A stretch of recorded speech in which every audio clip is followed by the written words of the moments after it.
भविष्य काळात प्लास्टिकच्या समस्येमुळे संपूर्ण पृथ्वीतलावर मोठा अनर्थ घडण्याचे संकेत अनेक शास्त्रज्ञ तसेच अभ्यासकांनी दिले आहेत। असे असतानाच प्रत्यक्षात सर्व ठिकाणी प्लास्टिकच्या कचऱ्याचे साम्राज्य पाहायला मिळत आहे।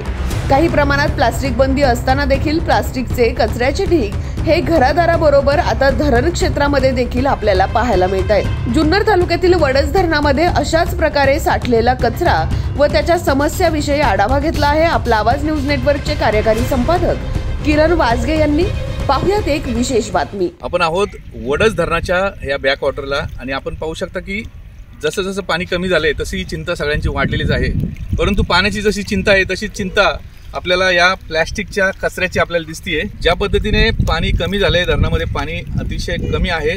आपण पाहू शकता की कशा पद्धतीने प्लास्टिकचा हा कचरा या पाण्यामध्ये लोक टाकतायत आणि कशा पद्धतीने आपण पाहू शकता की या प्लास्टिकच्या बाटल्या या धरणाच्या कडेला जसं वारा येत असे त्या पद्धतीने त्या कडेला आलेले आहेत। अतिशय वाईट गोष्ट आहे। पर्यावरणाचा ऱ्हास अशा पद्धतीने जर होत राहिला तर ही पृथ्वी किंवा ही धरणी माता ही आपल्यावर नक्कीच कोपणार आहे। म्हणूनच कदाचित हा परिणाम असावा, कारण ग्लोबल वॉर्मिंगच्या या सगळ्या या आपण पाहतो की सर्वत्र ग्लोबल वॉर्मिंग आहे। त्याच्यामुळे निश्चित पद्धतीने या ठिकाणी पावसाचं प्रमाण देखील कमी झालेलं दिसते। दिवसेंदिवस पाऊस हा लांबत चाललेला आहे।